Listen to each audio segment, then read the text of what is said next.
자, 권영세 비대위원장 또 권성동 원내대표 이렇게 여당의 지도부가 박근혜 전 대통령을 주말 사이 방문해서 지난 탄핵을 사과했습니다. 우선 박근혜 전 대통령이 어떤 메시지를 냈는지부터 들어보고 가겠습니다.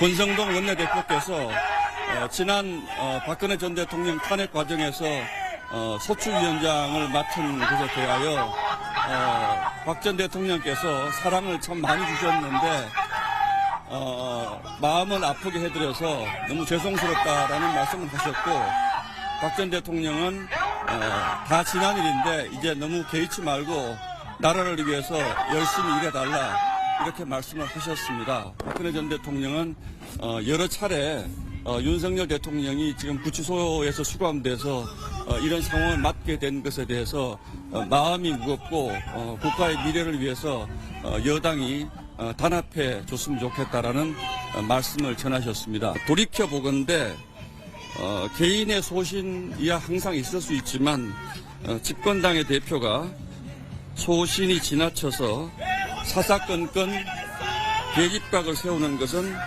바람직스럽지 않다, 이런 말씀도 주셨습니다. 네, 최양만의 논설위원, 이 시점에서 지금 다시 국정농단으로 탄핵을 당했던 박근혜 전 대통령을 여당의 지도부가 만난 것 어떻게 봐야 될까요? 그래서 국민의힘 지도부가 뭐 할 수 있는 일을 찾아서 하고 있다고 생각합니다. 그러니까 최근에는 이명박 전 대통령을 만났고요. 네. 이번에 이제 박근혜 전 대통령을 만나서 탄핵 문제에 관해서 당시에 탄핵 소추의 맨 선봉에 있었던 권성동 원내대표가 사과를 하고 거기에 대해서 답을 듣고 하는 과정입니다. 그러니까 국민의힘 지도부 입장에서는 그 8년 전에는 그냥 가만히 있는 상태의 대응이 오히려 자당 입장에서 보면은 불리하게 돌아갔다라고 하는 생각을 가지고 지금 대응 기조를 잡고 있는 것 아닙니까? 아마 그런 부분들에 대한 설명이 있었을 것 같고요. 근데 국민의힘 지도부에서는 이제 탄핵은 기각되어야 되고 조기 대선은 있을 수 없는 일이기 때문에 조기 대선은 입 밖으로 내선 안 된다 하는 얘기들을 하고 있습니다만은 사실상 국민들 눈에는 대선을 염두에 두고 국민의힘이라는 큰 틀 안에서 있는 여러 어떤 섹션이랄까요? 부분들 이렇게 전체적으로 아우르는 작업들을 지금부터라도 해야 되는 것 아닌가. 지금 사실상 잠룡이라고 불리는 여야의 정치인들이 대선 행보로 해석될 수 있는 일들을 많이 하고 있습니다.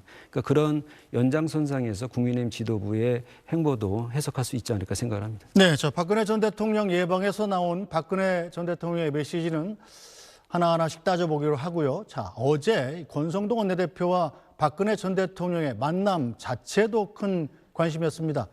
바로 권성동 원내대표가 박근혜 전 대통령 탄핵 당시에 이 탄핵소추위원장을 맡았기 때문인데요. 법정으로 치면 검사 역할이고 지금 윤석열 대통령 탄핵 심판에서는 정청래 법사위원장이 맡고 있는 바로 그 역할을 맡았었습니다. 박근혜 전 대통령 탄핵 선고 이래 권성동 당시 탄핵소추위원장은 이렇게 얘기했었습니다. 대통령 탄핵이라는 역사적인 헌법재판소의 심판이 있었습니다. 모든 국민은 법 앞에 평등하다는 법치주의, 이 국민주권주의와 법치주의를 확인한 판결이다. 촛불이든 태극기든 모두 우리가 존중해야 하고 사랑해야 될 우리 국민들입니다. 이번 사건의 승리자도 패배자도 없습니다. 우리 모두가 승리했고 패배했다고 생각합니다. 이제 탄핵 과정에서 분출된 국민의 에너지를 하나로 모아서 통합의 대한민국, 하나가 되는 대한민국을 우리 모두가 만들어야 된다고 생각합니다. 네, 대표적인 친박 의원이었던 김재원 전 최고께서는 어떻게 생각하십니까? 이 권성동 원내대표가 박근혜 전 대통령한테 상당히 좀 미안하긴 했던 모양이에요. 아무래도 그렇지 않겠습니까? 그리고 실제로 권성동 대표가 그런 마음을 수차 주위에 토로한 것으로 알고 있고요. 그런데 이제 또 박근혜 전 대통령이 그 내용을 알고 있으니까 뭐 다 개의치 말고 이미 지난 일인데 이제 그 나라를 위해서 열심히 일해라 뭐 그런 답변을 한 것으로 알고 있습니다. 그런데 뭐 그것이 맞죠. 다만 그 상황이 불과 8년 만에 또 똑같은 방법으로 다시 재연되고 또 우리 당의 그 대표께서 탄핵을 주도하고 아직 현직 대통령으로 있는 윤석열 대통령을 제명하겠다고 그 날짜로 윤리를 소집해서 당내에 큰 분란을 일으켰는데 사실 우리 당의 당헌 당규상 당시에도 현직 대통령을 제명하거나 출당시킬 근거가 없었습니다. 그래서 전직 대통령이 되고 난 다음에 당시에도 김무성 대표가 출당을 홍준표 대표가 출당을 시키는 그런 과정을 겪었었는데 그런데 어떻게 또 이 일이 벌어졌는가 하는 그런 상황이 아마 박근혜 전 대통령이 또 그 한동훈 대표를 향해서 어떤 말을 하고 하는 그런 이야기가 있었던 것 같습니다. 네, 자 박근혜 전 대통령 사과를 구한 권성동 원내대표에게 과거 일에 개의치 말라 이렇게 했습니다만 대신에 당 대표를 향해서는 이렇게 얘기했습니다. 집권당 대표가 소신이 지나쳐서 사사건건 대립각을 세우는 것은 바람직하지 않다.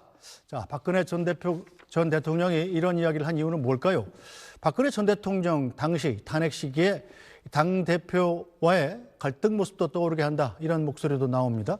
김무성 당시 새누리당 대표는 박근혜 전 대통령에 대해서 탈당을 요구하면서 어떤 이야기를 했을까요? 헌법의 최종 수호자인 대통령이 헌법을 훼손하며 국정을 운영했습니다. 국민이 위임한 대통령직이라는 공적 권력이 최순실 일가가 국정을 농단하고 부당한 사익을 추구하는 데 사용되었습니다. 국민을 위해서는 모든 것을 내려놓고 무너진 국격과 국민의 자긍심을 살리기 위해 국민의 목소리를 따라야 합니다. 대통령께서는 당의 제1호 당원으로서 선당 후사의 정신으로 당을 살려야 한다는 책임의식을 가지고 당적을 버려야 합니다. 네, 자 복귀양 의원님 보시기는 어떻습니까? 박근혜 전 대통령이 당대표에 대해서 소신이 지나쳐서 사사건건 대립각을 세우는 건 바람직하지 않다.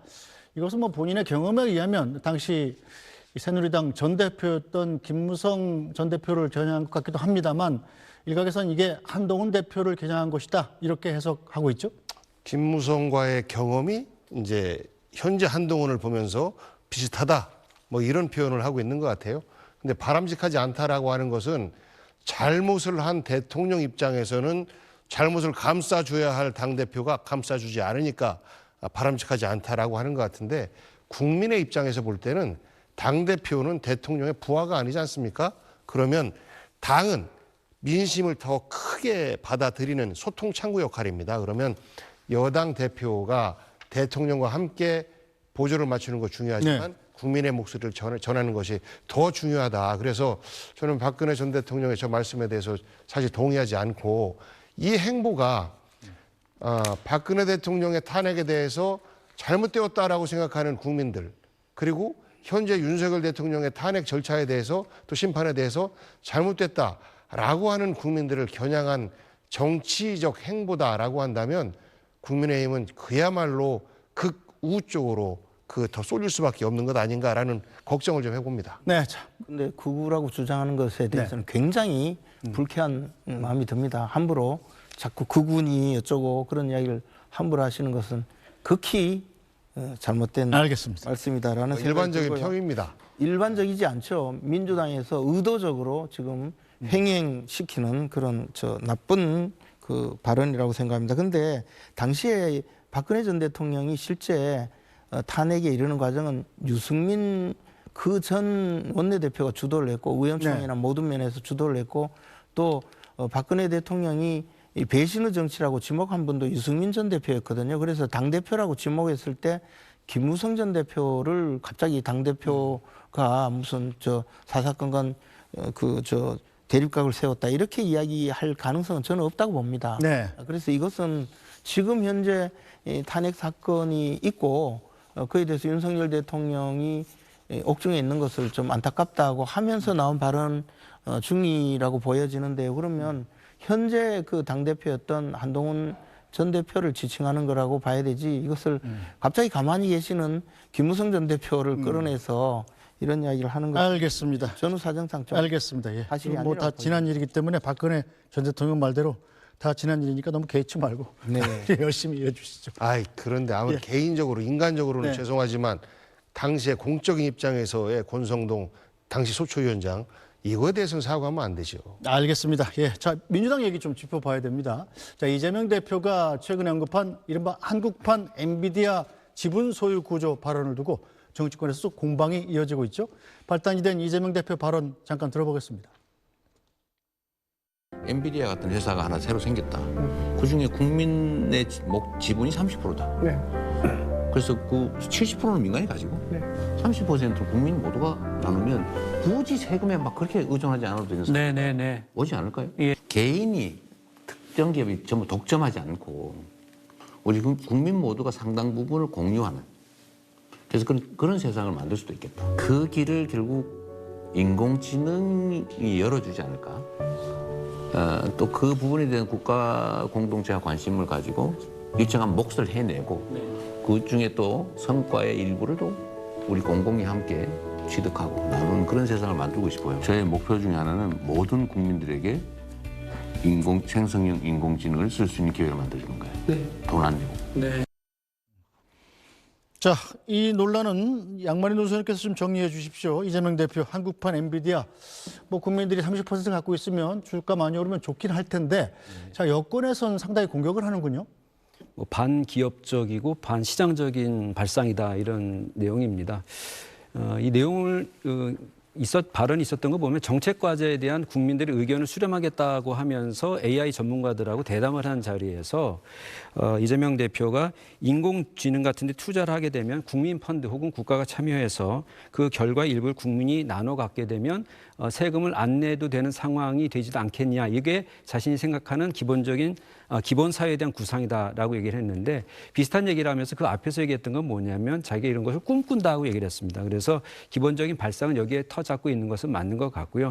구체적인 내용은 앞으로 계속 논란이 될 수도 있겠습니다만 제 같은 생각은 뭐냐면 이 영상을 보면 배경음악이 대단히 희망적인 느낌의 음악이 깔립니다. 네. 그러니까 여야의 다른 대선 잠룡들과는 차원이 다른 행보를 보이고 있는 거죠. 그래서 지금 논란이 되면 될수록 뭐 많은 여권의 정치인들이 이재명 대표를 공격하겠습니다마는 이재명 대표 입장에서는 자신을 중심으로 정책 논란이 진행되는 것에 대해서 싫지만은 않지 않을까 하는 생각도 해보게 됐습니다. 알겠습니다. 자, 오늘 정치여담야담은 여기서 모두 마무리하겠습니다. 김재원 전 국민의힘 최고위원, 복귀왕 더불어민주당 국회의원, SBS 양만희 논설위원과 함께했습니다. 세 분 수고하셨습니다.